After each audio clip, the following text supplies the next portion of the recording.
Fala, gente rica, como é que vocês estão? Doido, eu espero que muito bem. Sejam muito bem-vindos ao canal. No vídeo de hoje eu irei atender mais um pedido dos inscritos e falarei sobre as ações da Oncoclínicas, Onco3, né? Foi uma sugestão do nosso amigo inscrito Marcelo. Muito obrigado pela sugestão do vídeo e por estar sempre aqui acompanhando os conteúdos do canal. A Oncoclínicas, que é especialista no diagnóstico e tratamento do câncer, como o nome já sugere, né? E as ações da Oncoclínicas, apenas em 2025, mais que dobraram, né, a cotação das ações. Inclusive, no pregão de hoje, fecharam aí acima dos 7% de valorização e bateram R$5. As ações da Oncoclínicas, né, que no auge ali da cotação, chegaram a atingir patamares ali bem próximo de R$20. Então a queda foi bastante expressiva, mas em 2025, estão acontecendo alguns movimentos aí que estão fazendo a cotação das ações da Oncoclínicas se valorizarem bastante. Vamos abordar essa questão desses movimentos aí, o que está acontecendo, o que está por trás de toda essa valorização das ações da Oncoclínicas. Vamos também entrar dentro dos números principais do primeiro trimestre de 2025 para entender se tudo isso tem a ver, né, com os números da empresa. Será que se a empresa está melhorando os seus números, visto que o principal problema da Oncoclínicas é o endividamento e a alavancagem? Vamos falar sobre tudo isso, mas antes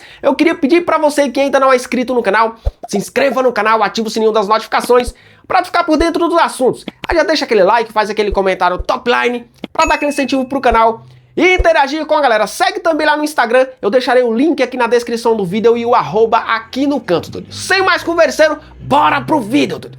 Lembrando que o conteúdo deste vídeo não sugere recomendação de investimentos e trata-se apenas de um conteúdo para te deixar informado. Bom, vamos lá, são quase 170% de alta apenas em 2025, né? As ações da Oncoclínicas que nas suas máximas chegaram ali na casa dos R$20, porém de lá para cá foram quedas atrás de quedas, né? A empresa não conseguia fazer as suas ações performarem no campo positivo por conta de um grande problema que ela tem, né? Que é o alto endividamento. Cresceu bastante via aquisições, porém, né, todo esse endividamento que ela contraiu para fazer essas aquisições, né, caiu justamente num período de alta taxa de juros, o que encarece o carrego da dívida da companhia. Então a companhia precisando lidar com tudo isso daí, a performance das ações, somado ao operacional ruim, que a companhia ainda não consegue gerar uma receita que faça frente ali a esse endividamento e essa alavancagem, não consegue transformar essa receita numa margem líquida positiva, ou seja, em lucratividade, então as ações começam a apanhar e o negócio começa a ficar bastante feio. Porém, o que está acontecendo com a Oncoclínicas agora? O que mudou lá dentro da companhia? A companhia está melhorando? A companhia está revertendo esse cenário aí? Está conseguindo reduzir a sua alavancagem? A companhia agora está conseguindo ser lucrativa? O que está por trás da alta de quase 170% das ações apenas em 2025? E outro detalhe, as ações ainda podem subir mais?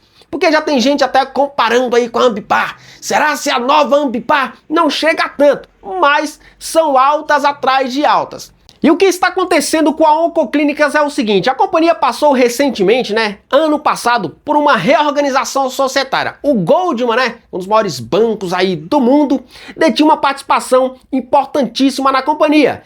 Ele reduziu a sua participação, né, e um fundo, né, o Centaurus, acabou adquirindo essa fatia aí do Goldman, tá? Só que agora em 2025, outros fundos, né, com destaque aí para o fundo Latache, né, que ele gere outros fundos, ou seja, dentro desse fundo Latache existem vários outros fundos, né? E esses fundos geridos pelo Latache junto com o Centaurus acabaram agora em 2025 aumentando posição nas ações da Oncoclínicas, se é que ainda não continuam fazendo isso, né? Porque as ações não param de subir, como eu citei, só no pregão de hoje foram 7% de alta, fazendo os papéis bater R$5. Então esses movimentos estão fazendo as ações da Oncoclínicas se valorizarem, né? Só que tem um problema aí. Alguns acionistas minoritários se juntaram e falaram o seguinte, bom, é o seguinte, lá no estatuto da companhia, né, existe lá uma cláusula que fala o seguinte, quem aumentar a posição acima de 15% precisa chamar o OPA, né? E o Latache se envolveu nisso daí, inclusive até com ação judicial, tentando obrigar, né, o Centauro a chamar um OPA, né? Só que o Centauros, ele adquiriu boa parte do que ele detém na companhia do Goldman, né? E o que eles alegam? Que eles não atingiram essa posição agora.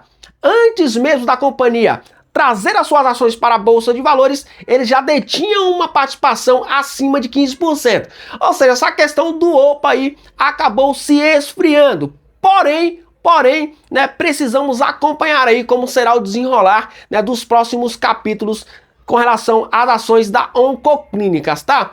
Mas, basicamente, o que se justifica é isso. Vamos entrar agora nos principais números do primeiro trimestre para a gente tentar entender se esses movimentos de aumento de posição nas ações da Oncoclínicas têm a ver, né, com os números da companhia. Será que esses números estão melhorando? Porque quando a gente vê esses movimentos aí, logo a gente entende, né, que existe ali uma oportunidade, porque ninguém iria comprar ações de uma empresa se não estivesse enxergando ali um potencial de valorização ou uma possibilidade muito grande de recuperação da companhia. Ninguém vai ficar brincando de comprar ações de uma empresa em desgrameira, tá? Vamos entrar nos números para a gente tentar entender melhor. E vindo aqui para o Investing Pro, a gente vê o seguinte, né? Uma alta no pregão de hoje superior a 7%, né? E vocês podem observar aí, ó, que o preço justo da ação é de R$ 5,53, tá? Com um upside de ainda 11%. Se você quiser ter acesso a essa ferramenta aqui, eu deixarei o link promocional aqui na descrição do vídeo, né? Acessando esse link, você já garante 15% de desconto. Mas a cereja do bolo ainda não é esses 15% de desconto, tá?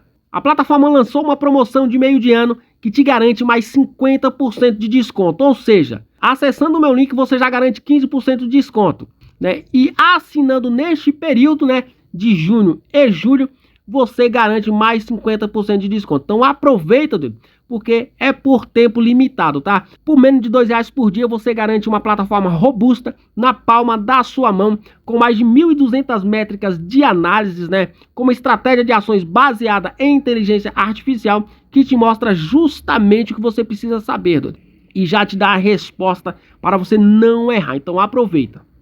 Bom, e vindo aqui para os números do primeiro tri, a gente vê nos destaques que, apesar da companhia seguir executando sua transição para um novo patamar, né, baseado aí em preservação de caixa, a gente vê que a companhia ainda continua com fluxo de caixa operacional e fluxo de caixa livre negativo, né? Porém, a gente nota aqui uma melhora bastante significativa, tá? Do primeiro tri de 24 para o primeiro tri de 25. A coisa era muito mais feia, tanto com relação a fluxo de caixa operacional, quanto com relação a fluxo de caixa livre, né? A companhia conseguiu reduzir essa parte da desgrameira aqui. A gente vê a receita bruta orgânica da companhia acima de 1.600 bi, né? Uma queda na comparação trimestral, porém a companhia conseguiu crescer levemente na comparação anual, 2,3%. Outro dado importante aqui é a redução dos custos e despesas da companhia, né? Ela conseguiu reduzir levemente aí, mas conseguiu reduzir, ficando aí em pouco mais de 538 milhões de reais os custos e despesas com pessoal, despesas gerais e administrativas ajustadas também. Para quem gosta de olhar o EBITDA, a gente vê que o EBITDA segue caindo, né, apesar do esforço em custos e despesas. A queda na receita, né, observada desde o terceiro tri de 24, continua pressionando as margens, né, neste primeiro trimestre. A companhia fechando aí com 134 de EBITDA, né? 134 milhões de reais. Agora um dado bastante importante aqui, que a gente precisa observar na companhia, é se ela está conseguindo reduzir o seu endividamento, né? E a gente nota aqui que ela conseguiu, né, fazer uma redução bastante expressiva quando comparado aqui com o primeiro tri de 24, ou seja, na comparação anual. Porém, ela vem aumentando aí, né, esse endividamento desde o segundo trimestre, tá bom? Ela reduziu, né, do primeiro tri de 24 ao primeiro tri de 25. Porém, né, a redução que ela, né, deu aí de 2024, do primeiro tri de 24 para o segundo tri de 24, parou, né? E ela veio de lá para cá aumentando, né, o seu endividamento. Oscilou entre o terceiro e o quarto tri de 24, mas agora no primeiro tri de 25 voltou a aumentar, ficando com um endividamento nesse trimestre aqui de 3.452 milhões de reais. A gente vê uma receita líquida e recebimentos caixa por trimestre, né, ficando em 1.493 milhões de reais. Isso aqui mostra que a companhia ela consegue gerar uma receita até robusta, tá? Porém, a alavancagem dela ainda é muito alta. Isso é resultado do crescente volume da companhia, né? Que segue aumentando aí, mesmo sob a política comercial mais seletiva. A gente vê aqui que o ticket médio da companhia, ele vem crescendo aí, tanto na comparação trimestral, né? Quanto também na comparação dos últimos 12 meses. A receita bruta da companhia, como citamos, né, ela conseguiu crescer na comparação trimestral, superando 1.600 e também, né, no LTM, né, que é os últimos 12 meses. Ela conseguiu crescer a sua receita bruta, né, atingindo aí quase 7 bilhões de reais. E a receita líquida, como citamos, cresceu tanto na comparação trimestral quanto também no LTM, né, nos últimos 12 meses, atingindo aí mais de 6.200, um crescimento aí superior a 10% na comparação com o mesmo período do ano anterior. A companhia reduziu seu lucro bruto na comparação trimestral, né, atingindo aí 450 milhões de reais, e na comparação anual ela atingiu 2 bilhões de reais, também crescendo, tá? 2% aí na comparação com o mesmo período do ano anterior. As despesas operacionais caixa da companhia cresceram tanto na comparação trimestral quanto na comparação anual, tá bom? E a gente vê aqui que nos últimos 12 meses, né, as despesas operacionais caixa da companhia superaram 1 bilhão de reais, né? 1,87 bi. Então isso aqui é muita coisa, tá? Para despesas em uma empresa alavancada em 12 meses. E a companhia agora passou a ser lucrativa? Ainda não, tá bom? Ela, na verdade, reverteu, né, o lucro do trimestre anterior, que havia sido de 42,6 milhões de reais, reportou mais um prejuízo, né? 128 milhões de reais de prejuízo, isso aqui no primeiro trimestre de 25, né? E nos últimos 12 meses a companhia reportou um prejuízo de 47 milhões de reais.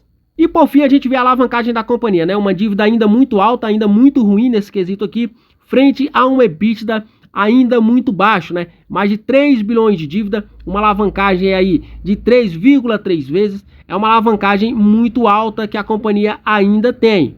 Porém, se servir de alívio, né, a companhia mantém uma posição de caixa, como já citamos aí, que supera 1.600 bi, que deixa a companhia numa situação confortável de curto prazo, né? É um cronograma aí de amortização de dívida da companhia. Se a gente observar aí, esses 1.600 bi da companhia deixa ela tranquila pelo menos até aí 2027, podemos dizer assim. Então, não é nada desesperador, tá? A companhia ainda precisa melhorar muito.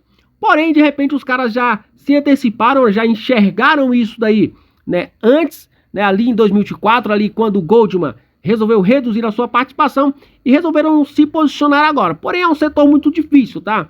E a gente está num patamar de taxa de juros muito alta. Então, qualquer erro aqui pode levar a companhia para um patamar de alavancagem ainda muito maior. A gente sabe aí que as perspectivas para o nosso futuro da taxa Selic não são bons, né? A taxa Selic pode ficar aí neste patamar alto ainda por algum tempo, então isso aqui ainda continuará pressionando os números da companhia, tá? Olhando outros dados aqui da Oncoclínicas, a gente vê o seguinte, né? O lucro líquido da companhia negativo, as margens da companhia muito apertadas, né? Principalmente aqui margem líquida, né? Negativa ainda, né? Margem operacional também negativa. A companhia tem uma receita total que se aproxima de 1 bilhão de reais, porém, ela não consegue transformar essa receita em lucratividade, como vocês podem ver aí no gráfico. E o passivo é o que quebra a companhia, né? Enquanto ela tem um total de ativos aí que supera 10 bilhões de reais, ela tem um passivo que se aproxima de 8. Então a situação da Oncoclínicas ainda precisa melhorar muito para virar uma empresa saudável, tá? O vídeo de hoje foi esse, espero que vocês tenham gostado. Forte abraço, até o próximo. Fui!